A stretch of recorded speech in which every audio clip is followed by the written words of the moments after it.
So I'd like to begin this conversation with Abood Cohen by introducing myself. And I think conversations, we need to understand who is conversing and why. The idea of this project that I'm initiating is a sort of philosophical, spiritual system that I'm developing called Supratraditionalism. The idea behind this concept is that we, as humanity, as humans, we, for the first time in history, were able to look at ourselves. We're able to see all of humanity as a whole. We're able to, what I like to call Adam is looking at himself, right? So that's an amazing thought that for the first time in history, anyone in the world can see the whole world, right? And that gives us a mission, a very important spiritual mission, to dive deeper into that and to understand, for Adam to really look at himself. We're able, God gave us the ability to look at ourselves, and the idea of Supratraditionalism is to find the living traditions that we have of humanity that are important nowadays and dive deeper into these traditions, how they developed and how they got to where they are now, so that we can reverse engineer the development and find our cross-pollination, our sources, right? And really discover Adam. It's quite let's say, an ambitious mission, but that's the idea of Supratraditionalism. That's what I'd like to initiate here with you, Abood Cohen. And a little bit more about my background, just to position myself. I'm Jewish. I came from a family that has both Christian and Jewish origins. I grew up with many of the Western traditions, classical Western traditions. I began studying ancient Greek philosophy, especially under Professor Daniel Robinson of Oxford University. I participated throughout my life in many fraternities and mystery schools like the Theosophical Society, Freemasons, Rosicrucians, Golden Dawn, OTO, learning practical philosophy, initiation, schools of thought, and things like that. And later in life, I was Orthodox Jewish for a while. I learned Talmud in yeshivas, in rabbinical seminaries in Jerusalem. And I have a strong connection to the Ashlag Hasidut, which is, for those of you who don't know, Hasidic groups are people who study Kabbalah, practical Kabbalah, and who live, that are immersed in Kabbalistic thought. I study with one of the disciples of the Rabash, Baruch Ashlag, who is the son of Yehuda Ashlag, who's the Baal Sulam, considered perhaps the most important Kabbalist of the 20th century. So that's my direct lineage, just so you know me a little bit better, and so the people who are listening can understand what I'm bringing to the table. I'm representing here the Jewish people in this conversation, or more specifically, so we understand better, the tribe of Yehuda. Because I think a lot of people think the Israelites are only represented by the Jewish people. The point here is to bring exactly Abood Cohen here, who is the grandson of the high priest of what is called the Samaritans. It's not what they call themselves, but we'll clarify that. So I think the idea here is to bring a representative of the Judeo-Christian world, which is really the tribe of Yehuda, right? And bring the living tradition of the Samaritans here with Abood Cohen. So, Abood, could you speak a little bit about your background and your family and who you are? Sure. First of all, I'm excited to have this conversation with you. My name is Abood. Some people call me Ovadia. My Hebrew name, Ovadia. I was named after my grandfather, who is the high priest of the Samaritans now. I'm a tour guide, and I'm also a manager of a business here on Mount Gerizim's logistics business. So I'm a bit of both, a bit of everything here. I love art, whether it's musical. We have in our Samaritan community over 1,000 melodies that are applied over 10,000 poems. So I love participating in all of those things. And I also love learning about traditions around the world. Much of what you said really resonates with me, where you said studying our source. Especially today, we have all those means to understand other traditions and learn about all the traditions around the world. It helps you really understand where we came from. Today, I'm 30 years old, okay? And when I was 12, around that age, I visited my uncle. I remember the first few weeks where I used to visit him back when he first started his museum. It was in his small house under his newer house. And basically, he added a few books there, a few maps, some Samaritan mezuzah, just to show people who came to the mountain who didn't know anything about Samaritans, to tell them about this community and show them the traditions. And I fell in love with that room because whenever I entered it, I felt like, even though it was just a small room, relatively a small room, But the conversations that used to happen there between the tourists and my uncle, who was a tour guide, and like he is still a tour guide there on the mountain here, is a speaker and he's a priest. Those conversations really just resonated with me and made something like burn inside me that I want to learn more about our tradition. So this is when really I started to want to learn more about the tradition and also teach people about it, because I realized the faces of the people that used to come to the museum, right? They were in shock to learn about the Samaritans and learn about, wow, so wait, you guys actually exist? I thought you were just a story from the Bible or from the Torah. And then when you realize how shocked people are to know that you exist, and then you're one of those people, that makes it more exciting. So I started to learn more. Got my English better because, mind you, as Samaritans here, we speak Arabic as a first language. Back then, I used to watch a lot of American cartoons, so that got me a little bit into English. That's when I started speaking better English. Better English means I can do more tours. And eventually, Israelis and people outside of, and also Arabs, of course, Palestinians here, and of course, Christians around the world. Many people came to the museum, got me to not only learn more, but also teach more about the Samaritans. And this is only the beginning of the journey. I'm writing a book now, and in the process of writing this book about the Samaritans, I'm just beginning to scratch the surface of who we are and where we came from. Amazing. So it seems like it's a beginning, really. It's like what I was talking about, the Adam looking at himself. I think this is a beginning of a journey, right? It's a beginning of setting things straight, because I think in our academic world, intellectual world, we a lot of times concentrate too much on texts, on things that are materially fixed, but we don't leave openness for mystery. The truth isn't whether the Samaritans or the Jews are right. The truth is something in between. The truth is something more mysterious. I think spiritual truth is non-material, so it's not going to be stuck in the written Torah that we have. Whether it be our written Torah or your written Torah, there's a machloket, discussion, a debate, which is first. I think I'd like to introduce actually that concept just so people can wrap their heads around like the importance of this conversation. There's the Samaritans. Wait, let's start by saying what is the importance of the Israelite tradition in the world. So basically the Western world and perhaps the globalized world, the essence of the globalized world is the Abrahamic religions, right? These are the religions that conquer the world, that spread ideas, that spread commerce, that spread wars. I'm not saying that it's better or worse than other traditions. It's just factually the traditions that spread around the world most efficiently. Numbers don't lie also. Yeah, so there's the vast majority, the human population, even if you consider China, which isn't Abrahamic, is of the Abrahamic faith, right? What does that mean then? It means that this thing called the Israelite tradition is what led to Christianity, and it's what led to Islam.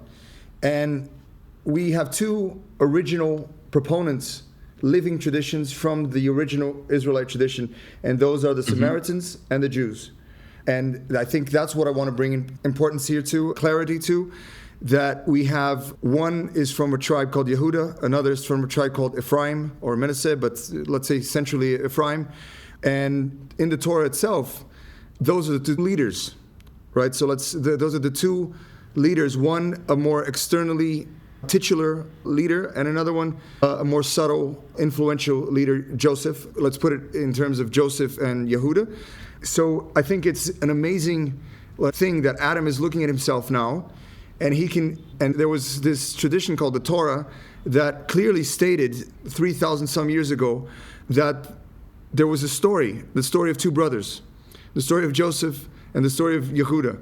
And they lived an intensely dramatic situation of quarreling, and then coming back. We can talk more extended in another conversation, but I think it's important to bring what we're representing here. So it's insane that we are now in the year 2025, and we're able to see only two living proponents of the Israelite peoples, and they're exactly the ones that represent the two brothers, right? And if you believe in the prophetic nature of Torah, you understand that this relationship isn't finished. This relationship in the Torah itself, Joseph reveals himself through the amazingly beautiful phrase, Ani Yosef, in the Torah. Reveals himself to Yehuda when people thought he didn't exist anymore. So I think that is what the Samaritans are going to do. They're going to reveal themselves to Yehuda, as Ani Yosef, I'm here, and I've been here all along. So it means it was like basically describing Judah as a lion and also wishing him, "Vela'amut, for his nation you shall bring him back." So it's also talking about the reunion of Judah to his brothers. So that also completes what you said, really. Yeah. So it's a beautiful thing that we do believe. Yeah, great. And it will be reunited, yes. So that's the contextual basis of our discussion, why the Samaritans are important. So let's start now. That was the introduction. So I'd like to actually, starting with that, with this two modes of leadership, right? Yehuda and Joseph. Okay. We understand from the Torah that Joseph is the symbol of subtle leadership, right? Of not being directly externally, but then revealing himself. How do you, as a Samaritan, how do you look at Israelite history and the interplay from the stories that you hear and the actual way the community lives? How do you see that being represented? Sorry, so it's just to understand your question more. How do we see us being Israelites? No, you being representatives of the mode of Joseph rather than Yehuda. Oh, okay. I'll tell you what. So I got it, because this is a frequent question that I get. Are you guys Jewish? And this is an important question because people assume that the word Jewish are for all the Israelites, right? And in some cases, it's right. People believe that the word Jewish is for anyone who believes in the Torah, has a Jewish background, believes in the first 5 books, right? We believe that we are what remains from the 2 tribes, the 2 sons of Joseph, and the tribe of Levi. Okay, so basically the Kohen tribe is called. So my name is Abood Cohen. That means that I'm from the Levi tribe. There's 4 families that are actually from Joseph. Even though we only have the first 5 books, we only have the Chumash, what are known as the Chumash, the first 5 books of Moses. In the prophets and writings, there's referrals. Basically, there are texts and verses that refer to the people who live in the north as the Ephraim, basically, tribe, the Ephraim tribe. A lot of people don't understand that this could be pointing to the people who used to live in the north, the northern Israelites. Back then, they were not really known as Samaritans. But it is known really that this is what basically where the tribe of Ephraim, specifically Ephraim, lived. So does that touch on your question more or less? Yeah, I think it's a great introduction, but I'd like you to talk a little bit more about, let's say, things that you feel in the community. This is like a general curiosity of mine, because you live in Israel, right? So I think you live in Israel, you Jews. You understand in practice the difference between the way of thought and the way of acting of the Jewish people and the Samaritan people. So I'd like you to give a testimony of some of the things that you noticed growing up in the Samaritan people, of the values. And the idea is not to compare in terms of better or worse, but the idea is to say what the differences, some of the differences are, or maybe some of the similarities and the differences, so that people can hear your experience with what it means to be Samaritan. Sure. I think I have to clarify that we don't see, first of all, like you mentioned in the introduction, we don't really call ourselves Samaritans. We do now after people call us that, but more importantly, we call ourselves the sons of Israel, Bani Yisrael in our Hebrew. And why is that? Why am I saying this? Is because first of all, the tradition is, we really don't consider being a Samaritan as a religion. It's really something that we inherited from our fathers. It's a way of life. It's basically what God said in the Torah, because not on bread alone does a man live, because on every word that comes from the mouth of the Lord. So the Torah is really second to food, if not even first to food, to live as a Samaritan or as an Israelite. And I think we do share that with the Jewish people, because the Torah is really, as a Jew, if you're Jewish, that's number one thing. You have the Torah. You grew up on learning Torah, whether you're religious or not. Torah is like the foundation of the existence, really, of the world. If I may, I'd like to just interject about, I think, a very important point that you're bringing about what is religion, right? Because I think the Samaritans sustain a mode of living that is pre-religion, right? It's pre the advent of religion in human history. So I think the Jews, because of their connection to political history, to connection to persecutions in the Roman Empire, and just like connection to the Jewish religion is actually something that was invented in what we consider modern Orthodox Judaism, is something that was invented with the Talmud. After the Second Temple was destroyed, there was a need to... What you might call rabbinical Judaism. Rabbinical Judaism. That's what I mean, yeah? So I'm just clarifying that these religions are things that were created, manufactured in order to sustain these traditions. But I think what you're bringing is that what's important is the actual living tradition. Who are we? Correct. The Samaritans didn't really develop a systematized religion as such because you're just like a living people, really. Yes. Can you talk about that, like how you're not a religion and how you're actually... Correct. The best way to describe this is if you come to watch some of our traditions, some of our celebrations, ceremonies, for example, the Passover ceremony, if you come to watch it, you will feel like there's this, it's almost, how can I describe this? Almost like a beautiful painting unfolding, like slowly. It unfolds in just a majestic way that I can only describe by telling you that it happens because we just simply, it looks like it goes from sun to sun effortlessly because it's designed this way. And what I mean is, for example, we have certain traditions that forces the next generation to be curious and ask why. For example, in the Torah, it says, "Sh'al avicha ve'yagid lecha," ask your father and he will tell you. And that's what the children today do. They ask why. And then you just pass on the tradition, not because you have to, but really because genuinely they ask why. Yeah, so it's not like an abstract intellectual. That's what I'm trying to bring to people. That it's, I think religion, the way we see it in the West nowadays, is very intellectual, very text-based, very discussions about theology and about. I think as Judaism developed and with Shulchan Aruch, the Mishnah Torah, the Talmud, these things became like a discussion of what text is more appropriate. And then Christianity took it even further by making it about creed, about belief. I think it's really interesting how you guys never went there, right? It's not about creed, it's about action. It's about seeing behavior. Not to say that these things are not important, the scholarly and the studies, but I think it keeps some kind of authenticity. For example, the Passover ceremony, the Sukkot festival, the way that they're passed down, because it's not intellectually, we really don't have a hard time studying if a pomegranate is kosher or not for Sukkot. It's just a basic thing, what the Torah told us. So if there are some things that might have a disagreement here or there, and I'll give you an example, for example, turning on air conditioning on Shabbat or not. This is really simple. People might have a long debate about it, but in our case, we just ask the high priest gets a meeting with the council, the Samaritan council and the group, and they just discuss it and they just see the logic of it, not to dismiss the actual technical. It's two different developments. It's not better or worse. It's two different histories. For sure. But that's an example. We ended up having two synagogues, and people are happy. There's a synagogue that has air conditioning, and there's a synagogue here on Mount Gerizim that doesn't, because it's just whatever makes people happy on Shabbat, relaxed. So you are Jews after all, because you don't agree. You don't agree on right. We don't agree on that.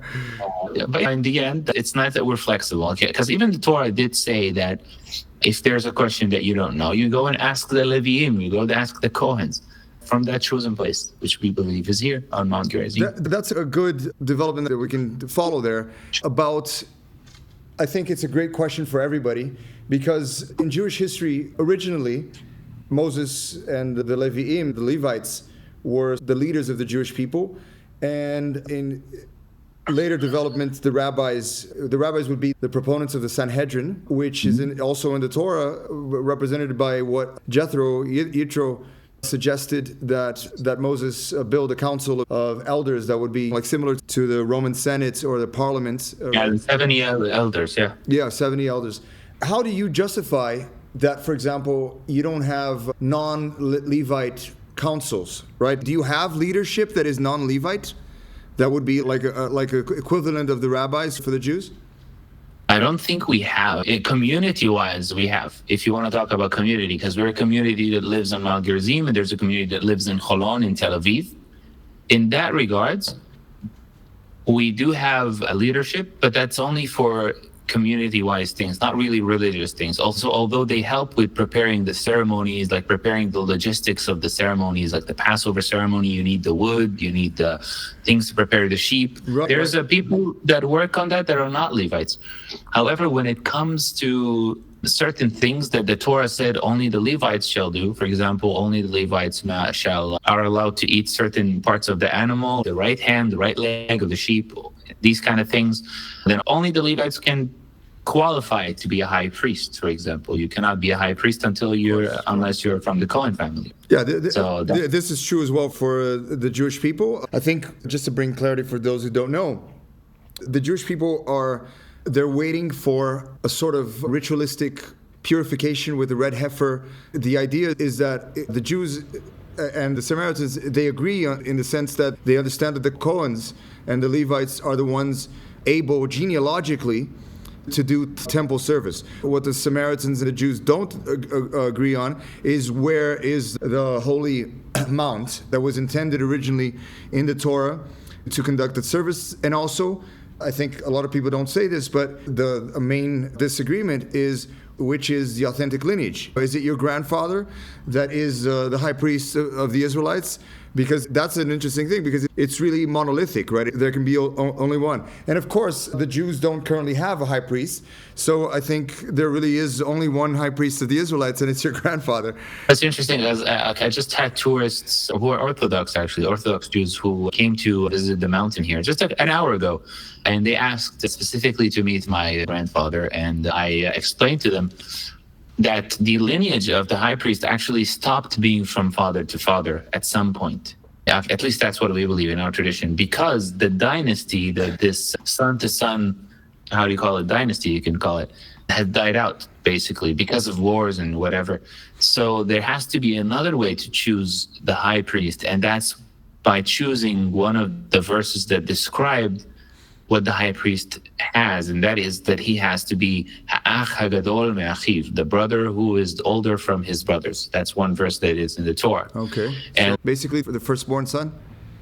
So not necessarily firstborn son. There's three things you have to be the high priest here. You have to be living on Mount Gerizim. You have to be from the Cohen family. And then you have to be the oldest of those Cohen families. There's a fourth, of course, rule, which is you didn't marry a woman from outside the community. This is fourth rule. Maybe in 50 years, Aaron, maybe I am. Maybe we'll do the podcast again when I'm the if God gave me good health.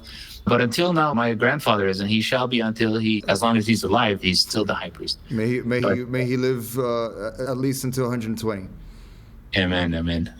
Yeah, it's a huge obligation, but at the same time, only 137 in the last 3,600 years. So to be one of those high priests is an absolute honor. 137? Nothing. I think it's part of what we're talking about here. Adam looking at himself. We have to know these 137 high priests of the Israelites. And I'm not trying to say that the Samaritans are necessarily the authentic lineage of the Israelites, and I'm not trying to say they're not either. I think what we're doing here as human beings is looking at what we have, right? Looking at what God gave, and what God really left us is we have one high priest that is living, and it's your grandfather. So I think we need to know him. We need to know who he is. He's here. We have the blessing to have somebody from that lineage alive and able to bring in his practical wisdom that he inherited from 136 other high priests. There's a saying that wisdom comes with age, and there's truth to that. But at the same time, it's also the wisdom inherited from generation to generation, whether it's through Torah, whether it's through stories. It's a beautiful thing to share with the world. I'd like to introduce the concept of tacit knowledge. Tacit knowledge is a form of learning that you learn from actual experience, right? Let's introduce it more technically. I think in transmission of wisdom, there's levels of, and this is very Torah, this is from both the Jewish and Samaritan Torah traditions, that the most important transmission of wisdom is tacit knowledge, meaning Joshua would sneak into Moses' tent in order to live and learn from actually seeing him live and act in this world. And how does he tie his shoes? Of course, I don't think there were shoelaces back then, but the idea is because if you put wisdom into books, that is already a corruption of the original tacit knowledge. And then if you speak over the books, that's another corruption. And then if you summarize it, it's another corruption. So I think a lot of people are living in a world of very corrupt, or let's say low fidelity wisdom, right? Right. I think the message of the Torah is, wait a second, what is most important is experiential wisdom, tacit knowledge, right? Beautiful. Yeah. So I think that's what your grandfather has, right? That he's bringing from the 136 other. It's true, and I think what complements what you said is that there's some certain knowledge that we're not allowed to bring out of the family of the Kohens, and that possibly is because we don't want outside knowledge to contaminate it in a bad way. There is, of course, certain knowledge that you have to share with the world. So you have to be a light among the nations. There are certain things, and I'll give you an example, which is, for example, calculating the calendar in a specific way. Well, this is something that if it gets corrupted, then we might really lose the original way to do the calculation forever. We call this Chishvon HaKadosh, the holy calculation. So I had to swear on the Torah not to bring this knowledge out of the Cohen family, and I just learned the basics of it. And can you give more examples? I don't want you to reveal any secrets, because that's really important. One of my rabbis, I'm not going to reveal any names here because I don't want to confuse things, but one of my rabbis has this point about true secrets, right? True secrets are things that even if you said, people wouldn't be able to grasp, right? So I think it's not about, because there's a difference between a secret and a conspiracy. A conspiracy is when you're withholding knowledge, right?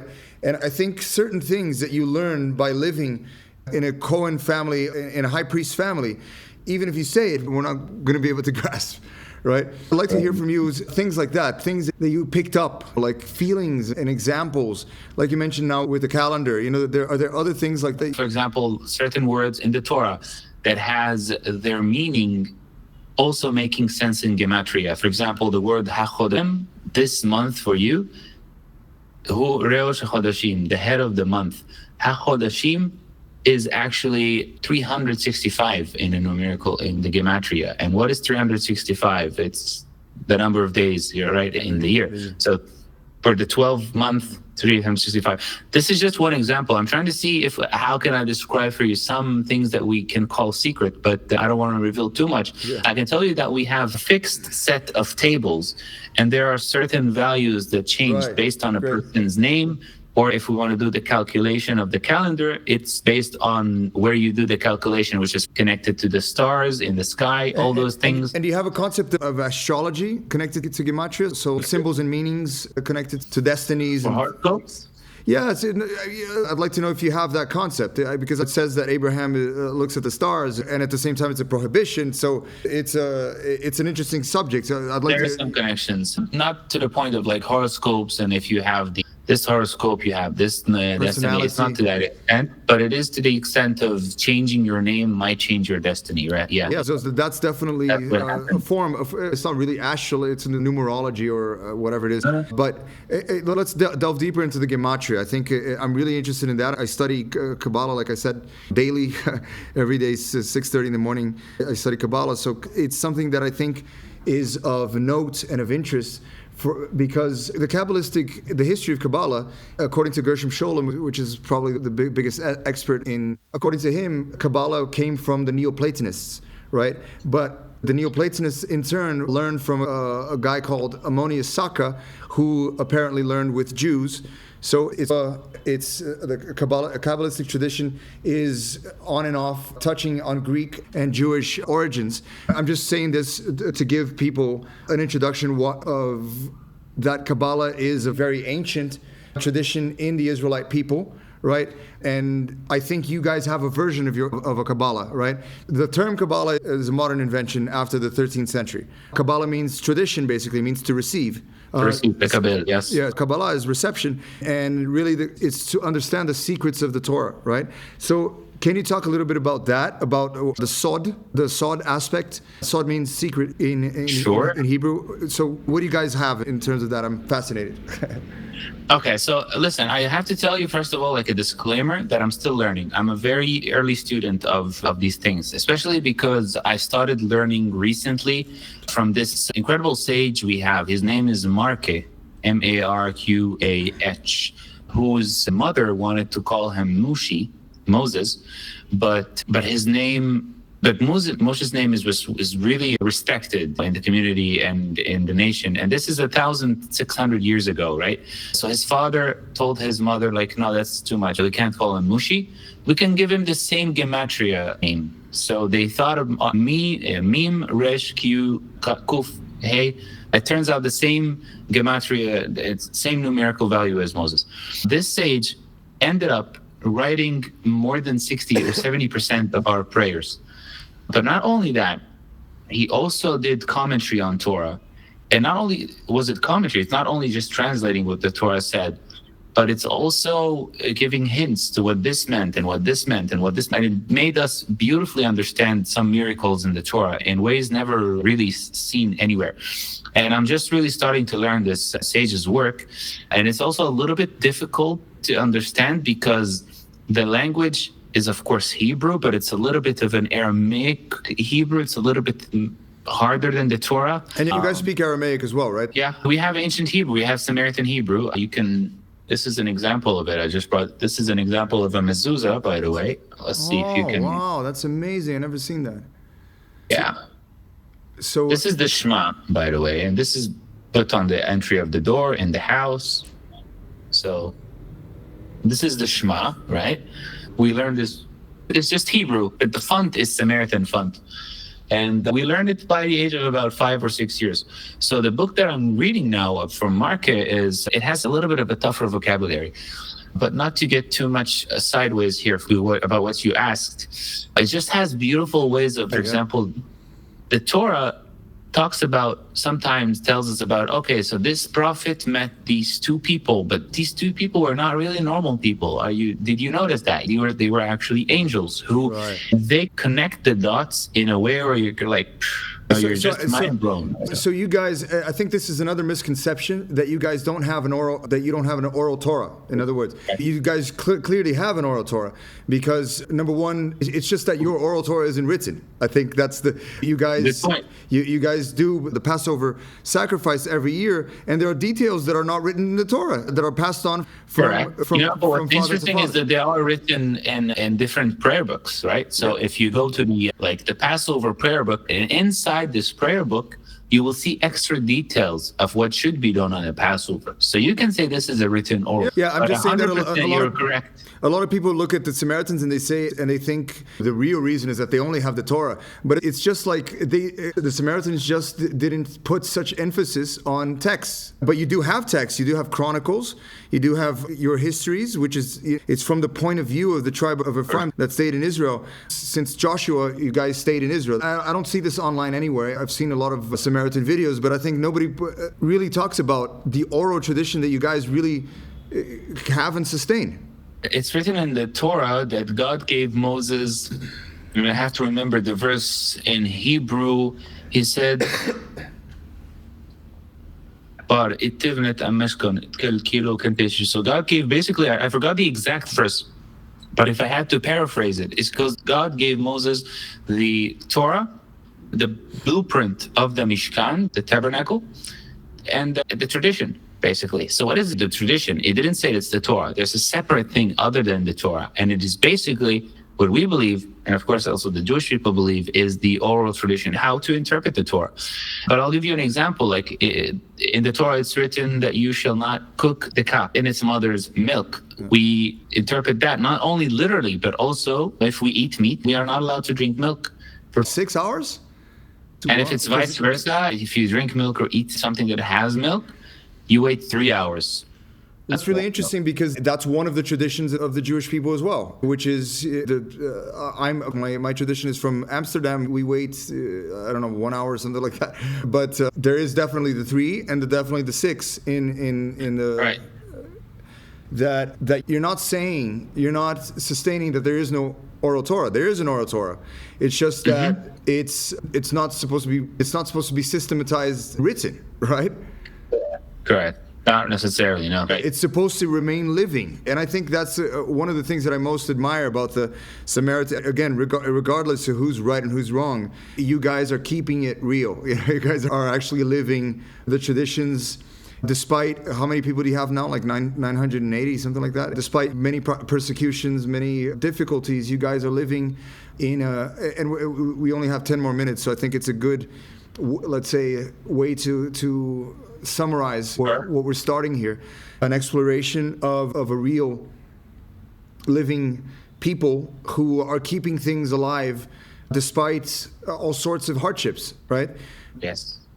Let me finish this. You have to remember that 100 years ago, the number of the Samaritans was only 150.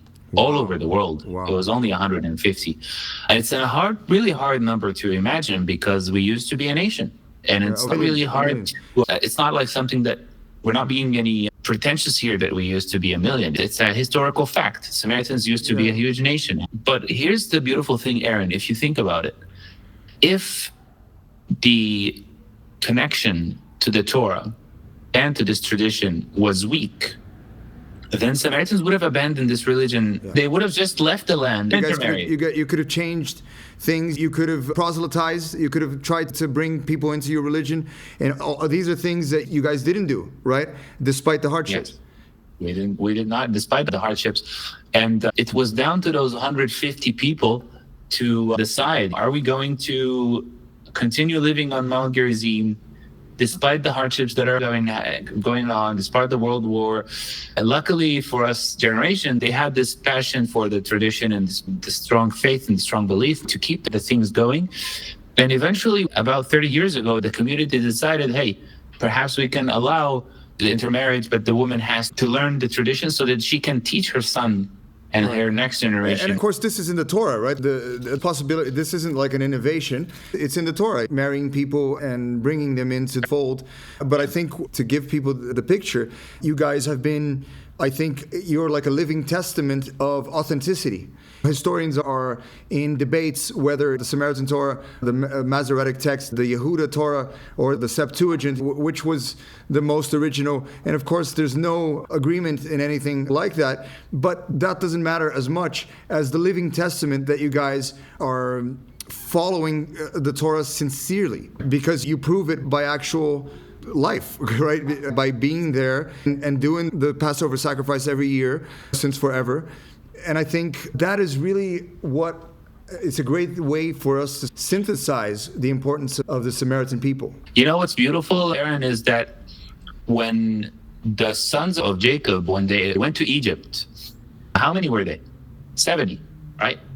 But even though there were 70, they passed down their stories of Abraham, Isaac, Jacob, up until 400 years of slavery.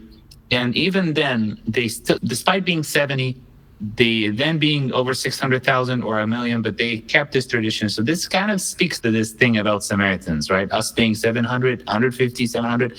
And I think that we and the Jewish people integrate each other in ways that some people don't understand. I think that the Jewish people have kept some of our past that we have, unfortunately, because of the wars, have lost. There are certain years where we don't know what's happened to Samaritans. But at the same time, we kept the Passover so that the Jewish people don't have anymore, because they believe that the Mishkan has to be there in order to do the Passover.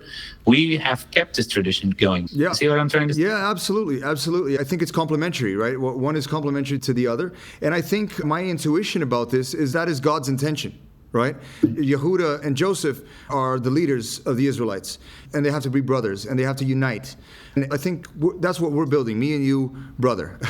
What we're building here is a dialogue between Yehuda and Joseph.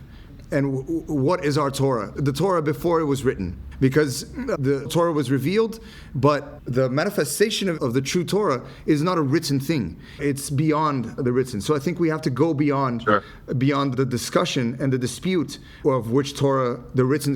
Who cares? What we should be caring about is what God wants to tell us. Remind me of one of my favorite verses in the Torah. It says, because this commandment that I command you today, that it's not really far from you, and it's not in the skies, and it's not in the oceans, Babak, that it's in your mouth and it's in your heart to do. It's a beautiful way to describe it. The Torah is also not only in the manifestation of the words, but also beyond, like to describe, like you said, that words are actually just the beginning, the tip of the rope. The stories are also just the tip of the rope. You know, the magic of the Torah is that no matter how many times you read the stories, there's something new to apply to our lives. And I noticed because every time we read the parasha of the week, the weekly parasha, there's always new questions coming up and new wisdom that you can learn from those stories. Yeah. So I think for us to wrap up, I think what we reached here, what we understood is that in terms of Supratraditionalism, for us to find the essence of what we're looking for that is beyond words. And then so we talked about tacit wisdom, experiential wisdom, passing from one generation to another generation. There are several ways to do this, and we agree that the Torah's way, a favorite way to do this, is by actually living with people who live that wisdom. If you think about it, that means that the Torah that was revealed in Mount Sinai is actually, in a way, second to the tradition that was already being passed on from Jacob, right? And before him from Abraham, or Isaac, and then Abraham, and before Abraham to Ever, and then before Ever to Shem, and to Noah, and to Adam. So the idea here is for us to go beyond conventions, go beyond the separations that we've learned, and really try to understand what us as Adam is hearing from God originally. That's a beautiful way to say it, yeah. We do believe that the tradition of the holy calculation that we have, the Cheshbon HaKatosh, is actually passed down from Adam. And there's also a metaphorical way to understand it, which is that the collective wisdom of humanity being passed down and being distilled for the generation today.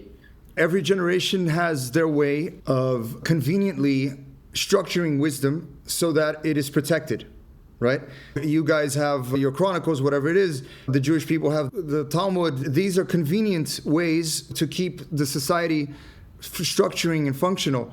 But and I think even the written language, before, if you look at the human history, people were nomadic tribes, and we didn't have written language. So I think even writing itself is a convenient way to create civilization.